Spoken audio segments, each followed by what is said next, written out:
Hello बच्चों, welcome back to the RK. Science classes. मैं हूं रोहित मेहता और आप देख रहे हैं आर.के. साइंस क्लासेस का यूट्यूब चैनल।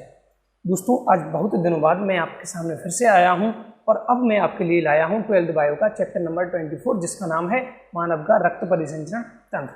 तो आज से बहुत सारी वीडियो आएंगे इस चैप्टर के, क्योंकि ये चैप्टर थोड़ा बड़ा है। तो इसके कम से कम 10 वीडियोज़ मैं लेकर आऊँगा। तो इस चैप्टर में हम क्या पढ़ने वाले हैं, परिसंचरण तंत्र के बारे में अध्ययन करने वाले हैं। परिसंचरण तंत्र क्या है, किससे मिलकर बना होता है, इसमें कौन कौन सी चीज़ें शामिल हैं, कैसे हमारे पूरे शरीर में रक्त प्रवाहित होता है, किन किन नलिकाओं में ये प्रवाहित होता है, रक्त का क्या संगठन है, ब्लड ग्रुप्स कौन है, कैसे कैसे होती हैं, उनमें कौन सा एंटीजन होता है, कौन सी एंटीबॉडी होती है, माता पिता का ब्लड ग्रुप अगर क्या ये है तो उसकी जो संतान होंगी उनका ब्लड ग्रुप्स क्या होगा, रक्त का थक्का यानी कि रक्त के जमने की क्रिया कैसे होती है, इन सब चीज़ों का अध्ययन करेंगे। और सबसे लास्ट में हम देखेंगे कि जो हृदय है और या रक्त है, हृदय और रक्त यानी कि परिसंचरण तंत्र से संबंधित जितने भी रोग हैं उनकी चर्चा हम इस चैप्टर में करने वाले हैं। तो हम स्टार्ट करते हैं सबसे पहले मानव का रक्त परिसंचरण तंत्र। तो सबसे पहले मैं बात करता हूँ परिसंचरण तंत्र की परिभाषा। परिसंचरण तंत्र की परिभाषा देखिए, ये ऐसा तंत्र है, कैसा तंत्र, ऐसा तंत्र है ये जो किससे बना है, वाहिनियों से मिलकर बना है। जो किससे मिलकर बना होता है, वाहिनियों से मिलकर बना तंत्र होता है। ऐसा तंत्र जो वाहिनियों से मिलकर बना होता है, जिसमें अब देखो वाहिनियों में कौन प्रवाहित है, जिसमें रक्त प्रवाहित है, जिसमें रक्त, अब रक्त तो प्रवाहित है ही सही, रक्त में और कौन कौन सी चीजें प्रवाहित हो रही हैं वो देखिए। रक्त के अलावा इसमें पोषक तत्व प्रवाहित हो रहे हैं, जिसमें रक्त, पोषक तत्व, इसमें इसके अलावा उत्सर्जी पदार्थ भी बहुत सारे प्रवाहित हो रहे हैं। तो उत्सर्जी पदार्थ जैसे कि हमारे रक्त में कौन, यूरिया बह रहा है ना, तो ये उत्सर्जी पदार्थ है। CO2 बह रही है। तो रक्त, पोषक पदार्थ, उत्सर्जी पदार्थ, इसके बाद हार्मोन है, तो आदि लिख सकते हैं हम। बहुत सारी चीजें प्रवाहित हो रही हैं, बहुत सारे आयन होते हैं, सोडियम आयन है, कैल्शियम आयन है, क्योंकि कैल्शियम आयन के बिना रक्त का थक्का जमना असंभव है ना। तो रक्त, पोषक तत्व, उत्सर्जी पदार्थ, हार्मोन, ये सब क्या हो रहे हैं, प्रवाहित होते हैं। तो इस तंत्र को हम क्या कहते हैं, इस तंत्र को कहते हैं परिसंचरण तंत्र। परि का मतलब होता है चारों ओर, यानी कि हमारे शरीर में चारों ओर, संचरण का मतलब घूमना। तो ऐसा तंत्र है जो किससे मिलकर बना है, रक्त, पोषक तत्व, उत्सर्जी पदार्थ, हार्मोन आदि चीजें हैं, इनसे मिलकर क्या बना है, हमारा परिसंचरण तंत्र बना है। इसके बाद हम बात करते हैं तो परिसंचरण तंत्र के प्रकार। परिसंचरण तंत्र के प्रकार। आज थोड़ी दोस्तों क्या है, राइटिंग थोड़ी बेकार आ रही है बोर्ड पर, क्योंकि बहुत दिनों बाद, लगभग 1 महीना हो गया मैंने कोई वीडियो बनाया नहीं है। क्यों नहीं बनाया, क्योंकि मैं ऑफलाइन कोचिंग मैंने स्टार्ट कर दी है, तो थोड़ा टाइम नहीं मिल पाता वीडियो बनाने के लिए। ऑफलाइन कोचिंग ऐसा नहीं कि पहले जैसा माहौल बन गया हो, अभी बच्चे भी कम हैं, 2-5 बच्चे, 10 बच्चे हैं, है ना, और बिल्कुल सोशल डिस्टेंसिंग के साथ, मास्क के साथ बुलाने लग गया हूँ, इसलिए मुझे टाइम नहीं मिल पाता है। तो आज थोड़ा संडे है तो मैंने टाइम निकाल लिया है, कोई दिक्कत नहीं है। संडे को मैंने छुट्टी रख रखी है अभी कोचिंग की। तो प्रकार इसके 2 हैं, देखिए कौन कौन से प्रकार हैं। सबसे पहले आता है खुला परिसंचरण तंत्र। खुला परिसंचरण तंत्र। और दूसरा प्रकार का जो हमारा परिसंचरण तंत्र है वो आता है बंद परिसंचरण तंत्र। जैसा कि इनके नाम से क्लियर हो रहा है दोस्तों, देखिए खुला परिसंचरण तंत्र। खुला परिसंचरण तंत्र का मतलब है ऐसा परिसंचरण तंत्र जिसमें तरल पदार्थ क्या होता है, ऊतकों या कोशिकाओं के बीच खुले स्थान में घूमता है, यानी कि वाहिनियों में नहीं घूमता।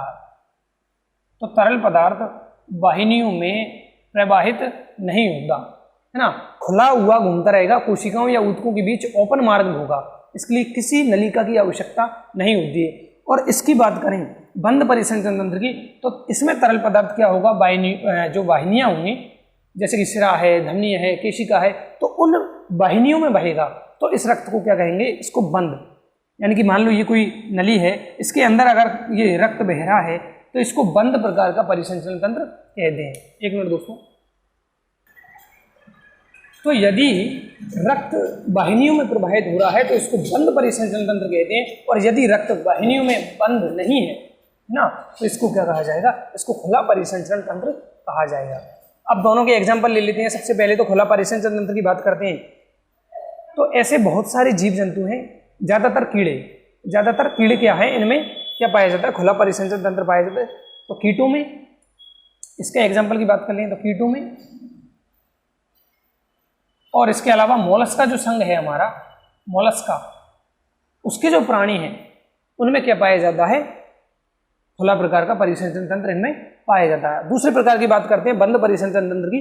तो बंद जो परिसंचरण तंत्र है उसके एग्जाम्पल क्या है, जैसे कि मानव है, एग्जाम्पल लेते हैं हम, मानव है, खरगोश है, इनमें क्या पाया जाता है, इनमें बंद प्रकार का परिसंचरण तंत्र पाया जाता है। तो हमें तो किसकी बात करनी है, हमें तो मानव की बात करनी है। किसकी बात करनी है, मानव की। तो हमें याद रखना है कि हमारे अंदर किस प्रकार का परिसंचरण तंत्र पाया जाता है, तो आंसर होगा बंद प्रकार का, यानी कि बंद परिसंचरण तंत्र हमारे अंदर पाया जाता है। तो अब ये तो हो गई नॉर्मल सी जानकारी कि परिसंचरण तंत्र किसे कहते हैं और ये कितने प्रकार का होता है। अब हम मानव की बात करेंगे। तो मानव में हम सबसे पहले पढ़ेंगे रक्त। मानव में हम सबसे पहले क्या पढ़ेंगे, रक्त। रक्त क्या होता है, किस किस से मिलकर बना है। तो रक्त का संगठन, रक्त का संगठन, composition of blood, composition of blood, रक्त का संगठन। देखिए भाई, रक्त नॉर्मल सी जानकारी करते हैं। कलर क्या होता है भाई, इसका रंग, कलर इसका लाल है। रक्त का रंग क्या होता है, लाल होता है। ठीक है, लाल क्यों होता है वो सबको आगे वैसे तो पता चल जाएगा, हीमोग्लोबिन के कारण होता है। इसके कारण हीमोग्लोबिन की उपस्थिति के कारण।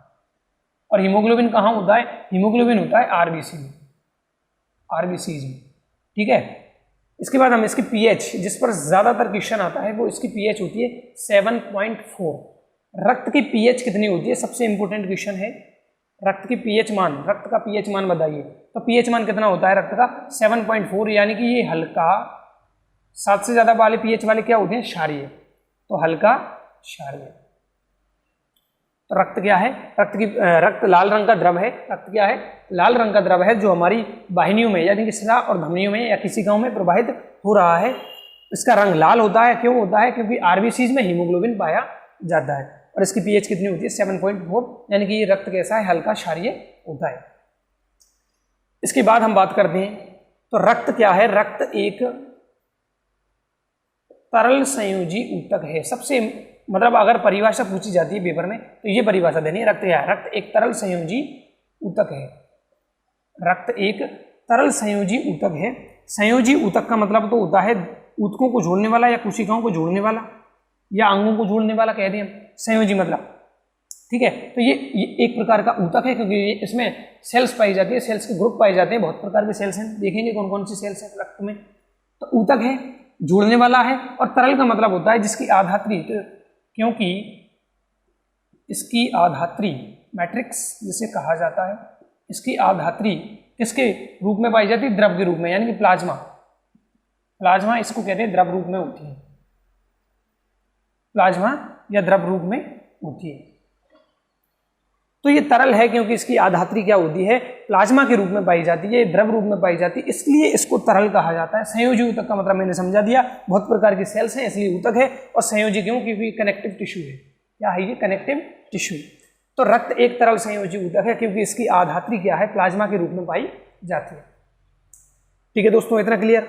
अब देखिए इसमें कौन कौन सी सेल्स पाई जाती हैं, कंपोजिशन देख रहे हैं हम। तो सबसे पहले तो हम देख रहे हैं कि ये तरल संयोजी ऊतक है। इसमें हमें याद रखना है कि इसमें आरबीसीज पाई जाती हैं, इसमें डब्ल्यूबीसीज पाई जाती हैं, और एक इसमें पाई जाती हैं प्लेटलेट्स। इसमें प्लेटलेट्स पाई जाती है। तो 3 प्रकार की इसमें सेल्स पाई जाती हैं। कितने प्रकार की, 3 प्रकार की सेल्स पाई जाती हैं। इनका वर्णन आगे करेंगे, टेंशन ना लें अभी, है ना। सेल्स कितने प्रकार की, 3 प्रकार की मेन, आरबीसीज, डब्ल्यूबीसीज, प्लेटलेट्स। डब्ल्यूबीसीज की भी 2 टाइप हैं, उनके भी 2-2, 3-3, 4-4 टाइप हैं। तो उनके बारे में हम आगे बात करेंगे। अब एक बात करते हैं क्या कि एक मानव में, स्वस्थ मानव की बात करेंगे। मानव में कैसा मानव? स्वस्थ मानव, जिसको किसी प्रकार का रोग नहीं हो, जिसमें ब्लड की कमी नहीं हो, है ना, अधिकता भी नहीं होनी चाहिए। तो स्वस्थ मानव में हम क्या करेंगे, कितना रक्त होता है? स्वस्थ मानव में कितना रक्त होता है? तो ये होता है 5 लीटर। एक स्वस्थ मानव में कितना रक्त पाया जाता है? 5 लीटर। कितना? 5 लीटर। ये हम आरबीएसई के अनुसार बात कर रहे हैं। अलग अलग बुक्स इसकी मात्रा को अलग अलग बताती। तो मानव में रक्त कितना होता है? 5 लीटर होता है। और जो रक्त वो प्रवाहित कहाँ होता है? रक्त प्रवाहित होता है वाहिनियों में। रक्त कहाँ प्रवाहित होता है? वाहिनियों में। और अगर रक्त वाहिनियों में प्रवाहित होता है तो इसको किस प्रकार का परिसंचरण तंत्र कहते हैं? आंसर होगा बंद प्रकार का परिसंचरण तंत्र। तो मैं एक फ्लोचार्ट बनाता हूं, देखिए आरबीसी या रक्त के कंपोजिशन का स्क्रीनशॉट ले लें इसका जल्दी से। पॉज करके स्क्रीनशॉट ले सकते हैं, कोई दिक्कत नहीं, क्योंकि मुझे भी रुकना नहीं होगा। चलिए अब हम बात करते हैं रक्त का संगठन या रुधिर। रक्त, रुधिर, कोई दिक्कत ही नहीं, एक ही नाम है। देखिए भाई, रक्त को हमने 2 भागों में बांट दिया है। कितने भागों में? 2 भागों में। एक तो पहला पार्ट होता है जो द्रव रूप में पाया जाता है, प्लाज्मा, और दूसरा रक्त होता है कणिकाएं, या इनको रक्त कणिकाएं कह दें। पहला पार्ट है कौन? प्लाज्मा, और दूसरा है कणिकाएं। प्लाज्मा की परसेंटेज कितनी होती है हमारी बॉडी में? तो प्लाज्मा की परसेंट होती है 55 से 60%। बॉडी में नहीं, ब्लड में। ब्लड में 55 से 60% क्या है? प्लाज्मा है। और इसके बाद जितनी परसेंटेज बचेगी वो क्या होगी? कणिकाओं की होगी। तो लगभग 55% अगर हम इसको लेते हैं तो ये कितना बचेगा? 45%। अगर इसको हम 55 लेते हैं तो ये कितना बचेगा? 45%, क्योंकि रक्त कितना लिया है हमने? 100%। तो मान लिया जाए अगर किसी व्यक्ति में 1000 लीटर है, कितना? 1000 लीटर नहीं, 1000 ml ले लो, मान के चल रहे हैं भाई, है ना, 5 लीटर औसत माना है हमारी बुक ने आरबीएसई में। तो मैंने ले लिया कि उसके पास 1 लीटर ब्लड है। तो इस 1 लीटर यानी कि 1000 ml में से प्लाज्मा कितनी होगी? प्लाज्मा होगी कितनी? 550 से 600 ml। तो क्या होगी? प्लाज्मा होगी। और जो कणिकाएं हैं वो कितनी होगी? 45%, यानी कि लगभग 450 ml क्या होगी? प्लाज्मा। के बाद जो शेष बची मात्रा है वो 450 ml क्या होगी? कणिकाएं होंगी। ये बात क्लियर है? परसेंटेज का मतलब समझ में आ गया भाई। तो 55-60% कितना? अगर 1000 ml हम ब्लड ले रहे हैं तो 550 या 600 ml। अब देखिए भाई, प्लाज्मा क्या है? ये द्रव रूप है, द्रव या तरल। और ये क्या है? ये एक ठोस पदार्थ है। कणिकाएं कैसी होंगी? ठोस होंगी। तो यानी कि रक्त के 2 भाग हैं, द्रव रूप और ठोस भाग। द्रव भाग, ठोस भाग, है ना। तो इसको हमने लिखने की जरूरत नहीं है, वैसे तो परसेंटेज याद रखनी है, कौन कौन से पार्ट हैं ये याद रखना है। इसके बाद हम आगे चलते हैं। तो अब प्लाज्मा में भी क्या चीज है वो देखो। प्लाज्मा में एक पहली चीज तो आती है जल। क्यों? ये तरल है। तरल क्यों है? क्योंकि इसमें जल पाया जाता है। और दूसरा पार्ट जो है वो इसका वो है कार्बनिक व अकार्बनिक पदार्थ। तो वापस प्लाज्मा में कितने मात्रा है, किसकी मात्रा है वो देखिए। सबसे ज्यादा इसमें पाया जाएगा जल, और दूसरा जो इसका पार्ट है वो है कार्बनिक और अकार्बनिक पदार्थ। तो प्लाज्मा में 90% क्या पाया जाता है? जल पाया जाता है। ध्यान दें, प्लाज्मा खुद कितने परसेंट है? 55 से 60%। रक्त का प्लाज्मा कितना है? 55 से 60%। और इस 55 से 60% का 90% क्या है? जल। प्लाज्मा में सबसे ज्यादा क्या पाया जाएगा? जल पाया जाएगा। क्या पाया जाएगा? जल। और इसके बाद जो मात्रा बचती है उसमें कार्बनिक और अकार्बनिक पदार्थ होंगे। तो इसको हम 100% मान के चलेंगे। अब तो इसके 100% में से 90% तो क्या है? जल है। और बची जो 10% मात्रा है वो किसकी है? कार्बनिक और अकार्बनिक पदार्थों की। दोस्तों ये बात क्लियर हुई? आया थोड़ा बहुत समझ में? रक्त का 55 से 60% प्लाज्मा, और बची जो कणिकाएं हैं 45%। इस प्लाज्मा में से 90% तो जल है, और जो मात्रा बचती है 10% वो क्या है? कार्बनिक और अकार्बनिक पदार्थ की है। अब कणिकाओं की बात कर लेते हैं। तो कणिकाएं हमें पता है 3 प्रकार की होती हैं। एक तो है आरबीसीज, दूसरी है डब्ल्यूबीसीज, और तीसरी है प्लेटलेट्स। तो इसकी कोई शॉर्ट फॉर्म नहीं है, तो हम तो पीएलटीज लिख देंगे, कोई दिक्कत नहीं। प्लेटलेट्स। ठीक है, इसकी कोई शॉर्ट फॉर्म नहीं है, ये ऑफिशियल बचपन से चली आ रही है। बचपन से क्या, जब से पढ़ाई चल रही है तब से आरबीसी डब्ल्यूबीसी चल रही है। प्लेटलेट्स की कोई शॉर्ट फॉर्म है नहीं, तो हम पीएलडी लिख लेंगे, कोई दिक्कत नहीं है, ऐसे लगा दो प्लेटलेट्स। तो आरबीसी, डब्ल्यूबीसी और प्लेटलेट्स 3 प्रकार की कणिकाएं हमारे रक्त में पाई जाती हैं। अब देखिए डब्ल्यूबीसी, अच्छा इनके एक एक नाम और हैं, देखिए इसको एरिथ्रोसाइट कहा जाता है, एरिथ्रोसाइट या एरिथ्रोसाइट्स, अगर मैं इसका प्लूरल लूंगा बहुवचन। इसको ल्यूकोसाइट कहा जाता है, इसको डब्ल्यूबीसी को ल्यूकोसाइट कहा जाता है, और प्लेटलेट्स को थ्रोम्बोसाइट कहा जाता है, थ्रोम्बोसाइट कहा जाता है। ठीक है दोस्तों, अब देखिए डब्ल्यूबीसी के भी 2 पार्ट हैं, तो इतना तो अभी क्लियर हो गया होगा। वैसे रक्त को 2 भाग हैं रक्त के, प्लाज्मा और कणिकाएं। प्लाज्मा के भी 2 पार्ट हैं, जल 90% और कार्बनिक और अकार्बनिक पदार्थों की परसेंटेज है n%। कणिकाएं जो 45% है, उसमें से आरबीसी सबसे ज्यादा पाई जाती है, डब्ल्यूबीसी और प्लेटलेट्स। तो 3 प्रकार की हमारे पास क्या है, कणिकाएं हैं। तो आज का लेक्चर मैं यहीं समाप्त करता हूं, है ना। तो अब हम इसके डिटेल पढ़ेंगे, यहाँ से दोबारा इस चार्ट को बनाएंगे अगले लेक्चर में, और वहां से इसको दोबारा समझने का प्रयास करेंगे और याद करेंगे। तब तक के लिए tata bye bye, thank you, जय हिंद, जय भारत, जय श्री राम।